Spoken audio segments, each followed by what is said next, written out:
Ang mabanggit lang ang salitang cancer ay sapat na para tayo ay manginig. Hindi na ito malayong bagay. Narito na ito sa ating mga tahanan, sa ating mga kaibigan at mahal sa buhay. Pero huwag mawalan ng pag-asa. Sa videong ito, ituturo ko ang 6 na makapangyarihang buto na nasa inyong kusina na magsisilbing kalasag ng inyong kalusugan ngayon. Unang bahagi, buto ng macadamia, ang malinamnam na kalasag ng puso. Marami sa atin ang nakakaranas ng tinatawag na silent inflammation o ang pamamaga na hindi natin agad nararamdaman sa loob ng ating katawan. Para itong isang maliit na apoy na dahan-dahang tumutupok sa ating sigla at nagiging sanhi para ang ating katawan ay makaramdam ng matinding pagod at panghihina araw-araw. Ang buto ng macadamia ay hindi lang isang masarap na pagkain na madalas nating makita sa mga mamahaling regalo. Sa loob ng matitigas na balat nito, matatagpuan ang humigit kumulang 75% ng monounsaturated fat. Ito ang uri ng taba na kailangan ng ating puso. Isipin ninyo, ang ating mga selula ay parang mga bakal na sa paglipas ng panahon ay kinalawang, ang tawag dito ay oxidative stress. Ang macadamia ay parang langis na nag-aalis ng kalawang na iyon, pinapatatag ang ating mga cell membranes at pinoprotektahan tayo mula sa pinsalang dulot ng mga free radicals. Sa ating edad, lalo na kapag lumampas na tayo ng 60 taon, ang ating katawan ay hindi na kasing galing noong tayo ay nasa kabataan pa pagdating sa paglaban sa mga lason sa paligid. Hindi na natin madaling mailabas ang mga dumi at ang ating DNA ay mas madaling tamaan ng mga mutasyon na maaaring magbunga ng cancer.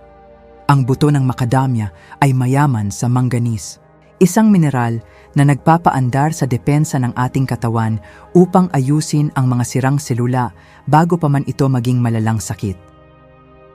Napapansin ninyo ba ang pananakit ng inyong mga kasukasuan sa umaga? O marahil ang pakiramdam na parang laging kulang ang inyong tulog kahit maaga naman kayong nahiga?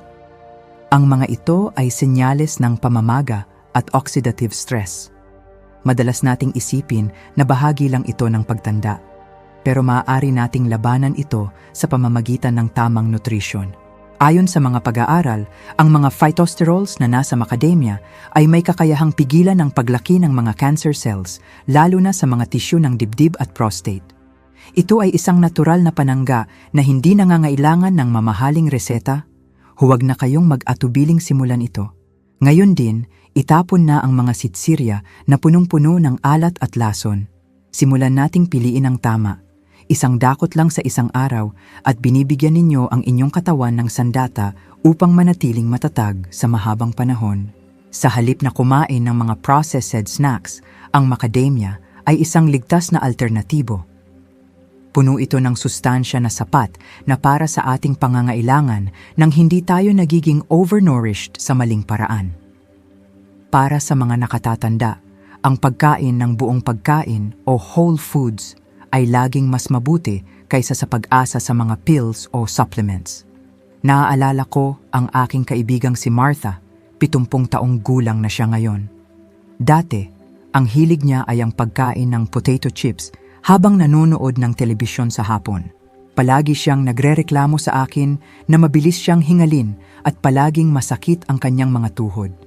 Pinayuhan ko siyang palitan ang kanyang chips ng 10 buto ng macadamia araw-araw. Pagkalipas ng ilang linggo, laking gulat niya dahil gumaan ang kanyang pakiramdam at nabawasan ang pamamaga ng kanyang mga tuhod. Hindi lang siya nabusog, naging mas masigla pa siya sa kanyang pag-aalaga ng kanyang garden. Kaya naman, ang payo ko sa inyo, kumain ng 10 hanggang 12 buto ng macadamia araw-araw. Ito ay katumbas ng 1 ounce. Maaari ninyo itong ilagay sa inyong oatmeal sa umaga o kaya ay kainin bilang merienda sa hapon. Tandaan, just a handful a day keeps the cell rust away. Kung paborito ninyo ang macadamia, mangyaring mag-iwan ng comment na healthy sa ibaba. Pangalawang bahagi, buto ng pakwan, ang pulang tagapagtanggol. Sino ba sa atin ang hindi nakakaalala sa mga masasayang salusalo sa likod bahay tuwing tag-init habang kumakain ng matamis na pakwan? Madalas nating idura ang mga buto nito. Pero alam ninyo ba na ang mga maliliit na butong iyon ang tunay na kayamanan para sa ating kalusugan? Habang tayo ay tumatanda, ang ating sistema ng resistensya ay dumadaan sa tinatawag na immune senescence. Ibig sabihin, ang ating panloob na hukbo na lumalaban sa sakit ay dahan-dahang napapagod at humihina. Dito pumapasok ang buto ng pakwan bilang ating kakampi. Ang buto ng pakwan, lalo na iyong mga mapupula, ay puno ng lycopene. Isipin ninyo, ang 100 gramo ng buto ng pakwan ay may 3 beses na mas maraming lycopene kaysa sa isang hinog na kamatis. Ang lycopene ay parang isang matapang na bodyguard na humaharang sa mga oxidative stress na pangunahing sanhi ng maraming uri ng cancer. Bakit ito napakahalaga para sa ating mga nasa golden years? Dahil ang mga nakatatanda ay madalas na nahihirapang sumipsip ng lycopene mula sa mga hilaw na gulay. Ang buto ng pakwan ay isang concentrated source o siksik na pinagkukunan ng sustansya. Bukod dito, ang mga butong ito ay may linoleic acid, isang uri ng omega-6 fatty acid na tumutulong upang patatagin ang ating immune system at bawasan ang malalang pamamaga sa ating mga ugat. Napapansin ninyo ba na mas madali na kayong mahawa ng sipon o kaya ay mas matagal gumaling ang inyong mga sugat kaysa dati? Ang mga ito ay mga senyales na ang inyong resistensya ay nangangailangan ng tulong. Huwag ninyong baliwalain ang mga pahiwatig na ito ng inyong katawan. Ang mga pananaliksik ay nagpapatunay na ang pagkain ng buto ng pakwan ay nakakatulong sa pag-aayos ng mga selula at pagpapabuti ng daloy ng dugo dahil sa taglay nitong magnesium at zinc. Ang zinc ay napaka-importante sa pagpapanatili ng sigla ng ating mga cells, lalo na't madalas tayong magkaroon ng kakulangan dito habang tumatanda. Ngayon, itigil na ang pagbili ng mga buto ng pakwan na nakabalot sa plastik na punong-puno ng artipisyal na kulay at napakaraming asin. Ang sobrang asin ay kaaway ng ating mga bato o kidneys at nagpapataas ng ating blood pressure. Simulan nating ihanda ito sa ating sariling kusina sa natural na paraan. Ang mga buto mula sa kalikasan ay ang pinakaligtas na paraan upang makuha natin ang ating mga bitamina. Bagama't ang mga supplements ay nakakatulong, wala pa ring tatalo sa sustansyang galing sa tunay at sariwang pagkain na madaling kilalanin ng ating katawan. Naalala ko ang isang pasyente ko rito sa Amerika, si Mr. Arthur. Noong una, itinuturing niyang basura ang mga buto ng pakwan. Pero noong sinubukan niyang ibabad ang mga ito at itoast ng bahagya para maging merienda, napansin niya na naging mas maayos ang kanyang pagtunaw at hindi na siya madaling mapagod tuwing naglalakad siya sa parke kasama ang kanyang mga apo. Ang dating basurang itinuturing, naging susi sa kanyang mas masayang hapon. Ang tamang paraan ay ibabad ang mga buto sa maligamgam na tubig sa loob ng 2 oras upang lumambot ang balat nito. Pagkatapos, itoast ito sa isang tuyong kawali sa mahinang apoy lamang. Ang tamang dami ay 15 hanggang 20 gramo o halos kalahating ounce bawat araw. Ang maliit na hakbang na ito ay isang malaking proteksyon para sa inyong kinabukasan. Huwag kalimutang iwasan ang sobrang alat upang mapangalagaan ang inyong mga bato. Isang dakot lang sa isang araw at handa na kayong harapin ang bukas ng may mas malakas na resistensya. Ikatlong bahagi, millet, ang nakalimutang bayani ng kusina. Isa sa mga pinakamalaking alalahanin nating mga retirado ay ang kalusugan ng ating tiyan at bituka. Ang kanser sa kolon o bituka ay isang tahimik na banta na madalas ay hindi natin namamalayan hanggang sa ito ay malala na. Marami sa atin ang sanay sa pagkain ng puting kanin o tinapay, ngunit ang mga pagkaing ito ay madalas na walang laman at nagdudulot lamang ng pagbigat ng ating pakiramdam. Dito nagiging bida ang millet. Ang maliit na butil na ito ay punong-puno ng polyphenols. Ito ay mga antioxidant na galing sa halaman na kumikilos bilang iyong unang linya ng depensa sa loob ng katawan. Sa bawat 100 gramo ng millet, makakakuha ka ng halos 100 at 20 miligramo ng polyphenols. Higit na mas mataas ito kaysa sa mga karaniwang kinakain nating trigo o puting kanin. Bukod dito, napakayaman din nito sa magnesium na mayroong 114 na miligramo sa bawat serving. Ang magnesium ay parang isang relaxant para sa iyong mga ugat. Nakakatulong ito upang mapababa ang presyo ng dugo at mapagaan ang trabaho ng iyong puso. Bakit ba nagiging mapanganib ang mga karaniwang butil para sa ating mga nakatatanda? Sa ating edad, ang ating katawan ay hindi na kasing bilis magproseso ng asukal at hindi na rin kasing linis ang ating bituka. Ang mga refined grains ay nag-iiwan ng mga dumi na nagiging sanhi ng pamamaga. Samantala, ang millet ay nagiging essential o napakahalaga dahil ang ating katawan ay nangangailangan ng mas maraming fiber at minerals na hindi na natin sapat na nakukuha sa ibang pagkain.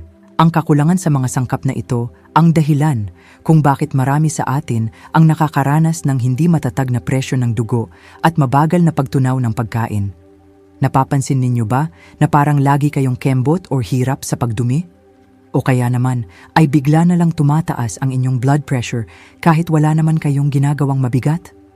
Ang mga ito ay mga senyales na ang inyong bituka ay punong-puno na ng toxins at ang inyong mga ugat ay naninigas na. Huwag ninyong isipin na ito ay dahil lamang sa inyong edad. Ito ay dahil sa kakulangan ng tamang linis sa loob ng inyong sistema. Ayon sa mga siyentipikong pag-aaral, ang mga polyphenols sa millet ay mabisang panlaban sa pagbuo ng mga tumor sa bituka at maging sa dibdib. Nakakatulong ito upang i-neutralize ang mga free radicals o iyong mga ligaw na elemento sa ating dugo na sumisira sa ating mga selula at nagpapabilis ng ating pagtanda. Ang magnesium na taglay nito ay napatunayan ding nagpapababa ng panganib ng sakit sa puso sa pamamagitan ng pagpapaluwag sa mga kalamnan sa paligid ng ating mga blood vessels. Kaya naman mga kaibigan, itigil na ang pag-asa sa mga puting tinapay at kanin na nagpapabigat lang ng inyong timbang. Simulan nating baguhin ang ating hapagkainan. Huwag ninyong hayaang masira ang inyong kalusugan ng dahil lamang sa nakasanayan. Oras na para piliin ang pagkaing tunay na nagmamahal sa inyong bituka. Ang millet ay ang pinakaligtas na alternatibo. Bagamat ang mga bitamina sa bote ay nakakatulong, wala pa ring papantay sa fiber at nutrisyon na galing sa buong butil. Ang pagkain ay gamot at ang millet ay isa sa pinakamabisang gamot na maaari ninyong mahanap sa inyong lokal na tindahan. Hindi ito mahal, pero ang balik nito sa inyong kalusugan ay higit pa sa ginto. Naalala ko ang aking pasyenteng si Robert. 68 taon na siya at palaging problemado sa kanyang alta presyon at paninigas ng dumi. Pakiramdam niya ay lagi siyang matanda at walang sigla. Pinayuhan ko siyang palitan ang kanyang kanin sa gabi ng 2 hanggang 3 kutsara ng nilagang millet. Pagkalipas lamang ng 1 buwan, bumalik siya sa aking opisina na may malawak na ngiti. Sabi niya, "Doc, parang gumaan ang pakiramdam ko at hindi na ako laging hingal." Ang simpleng pagbabagong iyon ang nagligtas sa kanya mula sa mas malalang komplikasyon. Kaya ang payo ko sa inyo, gawin nating bahagi ng ating buhay ang millet. Maaari ninyo itong ihalo sa inyong mga sarsa, ilagay sa mainit na lugaw sa umaga, o kaya ay gawing kapalit ng kanin. 2 hanggang 3 kutsara lamang bawat araw ay sapat na upang maramdaman ninyo ang malaking pagbabago sa inyong sigla. Kung ngayon mo lang nalaman ang kapangyarihan ng butil na ito, mangyaring mag-iwan ng comment na wow sa ibaba. Ika-4 na bahagi, buto ng linga, ang tagapagtatag ng buto. Sa ating pagtanda, ang pagkadulas ay isang malaking takot. Ang osteoporosis o ang paglutong ng buto ay parang isang magnanakaw na dahan-dahang ninanakaw ang ating lakas. Alam niyo ba na ang maliit na buto ng lingga ay may taglay na calcium na mas mataas pa kaysa sa gatas ng baka? Sa bawat 100 gramo, mayroon itong 975 miligramo ng natural na calcium. Bakit ito napakahalaga? Sa edad na 60, ang mga calcium pills ay madalas na nagdudulot ng paninigas ng dumi at maaari pang magbara sa ating mga ugat. Ngunit ang calcium mula sa linga ay natural at madaling tanggapin ng ating sistema. Kung nararamdaman ninyo ang pag-inggit ng inyong mga tuhod o ang bahagyang pagkakuba ng likod, ito ay babala na kailangan ng inyong mga buto ng sustansya mula sa tunay na pagkain.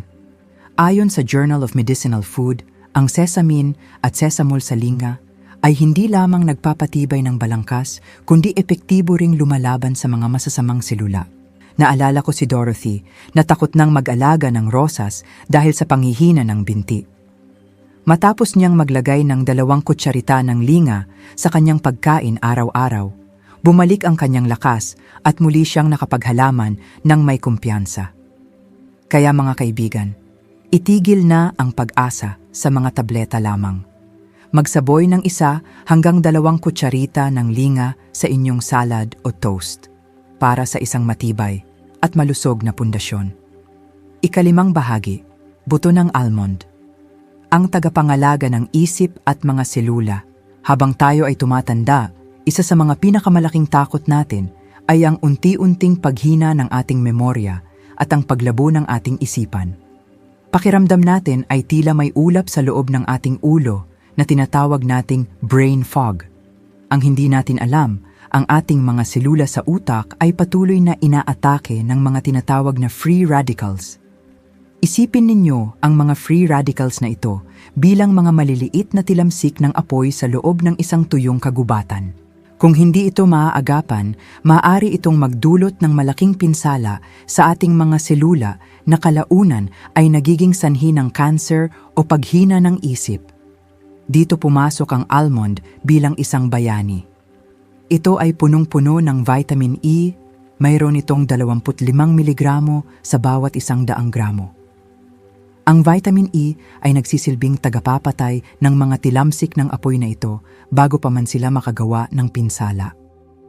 Sa ating edad, ang ating katawan ay hindi na kasing bilis gumawa ng sariling antioxidants.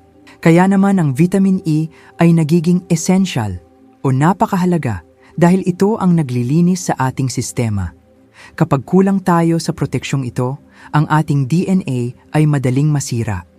At ang sirang DNA ang siyang ugat ng paglaki ng mga tumor. Napapansin ninyo ba na madalas na ninyong makalimutan kung nasaan ang inyong mga susi? O kaya naman ay tila nahihirapan kayong tumutok sa isang binabasa? Ang mga ito ay senyales na ang inyong mga selula sa utak ay nakakaranas ng oxidative stress.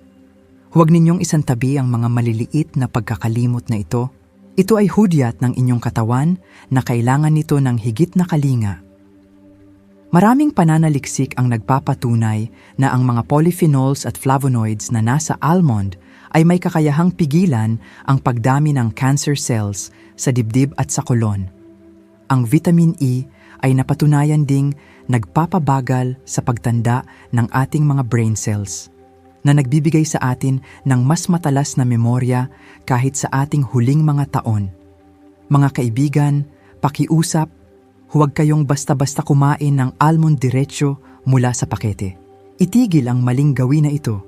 Mayroong tamang paraan upang makuha ang lahat ng sustansya nito nang hindi nahihirapan ang inyong tiyan. Ang almond ay ang pinakamainam na pagkain para sa inyong isipan, ngunit kailangan itong ihanda ng tama. Bagamat ang mga bitamina sa botika ay madaling inumin, ang vitamin E na galing sa tunay na almond ay mas mabilis tanggapin ng ating mga selula. Ito ang natural na paraan upang mapanatiling bata ang ating isipan. Naalala ko ang kwento ng ating mga ninuno sa Persia. Noong unang panahon, itinuturing nilang simbolo ng mahabang buhay ang almond. Ang isang pasyente ko, si Ginengke Susan, ay palaging nakakaranas ng hirap sa pagtunaw tuwing kumakain ng mani. Sinabihan ko siyang ibabad ang kanyang mga almond sa tubig bago kainin. Ngayon, sa edad na 75, masigla pa rin ang kanyang isipan at aktibo siya sa kanilang simbahan dahil hindi na siya nakakaranas ng bloating at mas marami ng sustansya ang nakukuha ng kanyang katawan. Kaya ang aking payo, ibabad ang inyong mga almond sa loob ng 6 hanggang 8 oras. Ang pagbababad ay nag-aalis ng phytic acid, isang sangkap na humaharang sa pagsipsip ng mineral at nagpapahirap sa panunaw ng mga nakatatanda. Pagkatapos ibabad, kumain lamang ng 1 ounce bawat araw o mga 1 dakot lang Ito ang simpleng sikreto para sa isang matalas na isipan. Ika-6 na bahagi. Buto ng kalabasa. Ang gintong sangkap para sa kalusugan. Narito na tayo sa huli, ngunit itinuturing na pinakamahalaga sa lahat. Ang buto ng kalabasa. Madalas ay itinatapon lang natin ito kapag nagluluto, ngunit para sa ating mga nakatatanda, ito ay parang gintong lunas na nasa ating kusina lang. Ang isa sa mga pinakamahirap na usapin para sa ating mga kalalakihan na lampas na sa edad na 60 ay ang kalusugan ng prostate. Para naman sa mga kababaihan, ang banta ng cancer sa dibdib ay palaging nariyan. Ang buto ng kalabasa ay mayaman sa zinc. Mayroon itong 7 miligramo sa bawat 100 gramo. Ang zinc ay kritikal sa pag-aayos ng ating DNA at sa pagpapanatili ng tamang balanse ng ating mga hormones. Habang tayo ay nagkakaedad, ang ating prostate gland ay madaling lumaki at mamaga. Ang zinc ay nagiging essential dahil ito ang tumutulong upang mapanatiling malusog ang mga tissue na ito at pigilan ang pagbuo ng mga hindi normal na selula. Kapag kulang ang ating katawan sa zinc, ang ating kakayahan na ayusin ang mga sirang selula ay bumabagsak at dito nagsisimulang pumasok ang mga sakit na hindi natin inaasahan. Mga Ginoo, napapansin ninyo ba na pabalik-balik kayo sa banyo tuwing gabi? Ang putol-putol na tulog dahil sa madalas na pag-ihi ay isang malinaw na senyales ng lumalaking prostate.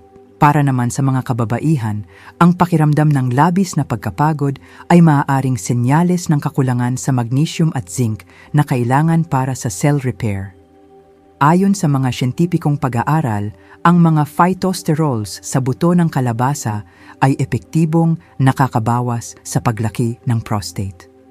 Bukod dito, ang taglay nitong magnesium at vitamin E ay magkatuwang na lumalaban sa mga free radicals sa ating katawan.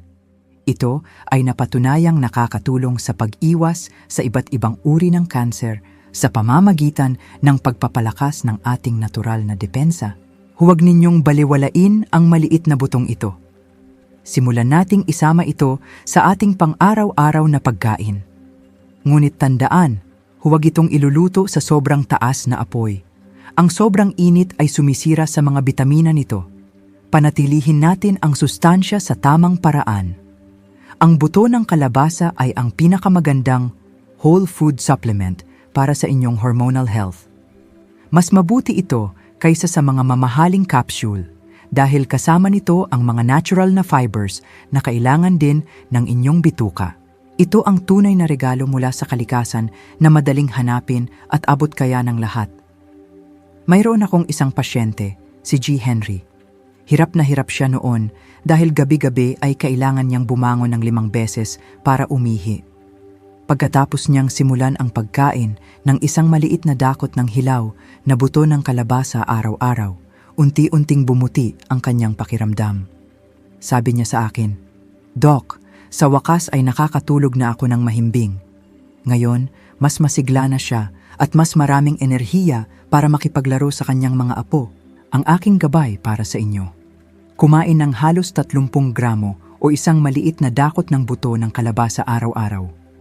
Pinakamainam itong kainin ng hilaw o kaya ay bahagyang i-toast lamang sa loob ng 8 minuto sa temperaturang hindi tataas sa 320 degrees Fahrenheit. Ang pag-iingat sa init ay pag-iingat din sa inyong kalusugan. Kung handa ka ng subukan ang kahit isang buto lang mula sa listahang ito ngayong linggo, mangyaring mag-iwan ng comment na promise sa ibaba. Ipakita natin na tayo ay seryoso sa ating pangako sa sariling kalusugan. Maraming salamat sa inyong pagsama sa akin ngayon. Tandaan, ang kalusugan ay hindi nakukuha sa gamot kundi sa bawat butong ating pinipili. Simulan ang maliliit na hakbang na ito para sa mas masiglang bukas. Huwag kalimutang i-like, mag-subscribe at ibahagi ito sa inyong mga mahal sa buhay. Hanggang sa muli, manatiling malakas at laging ligtas. God bless.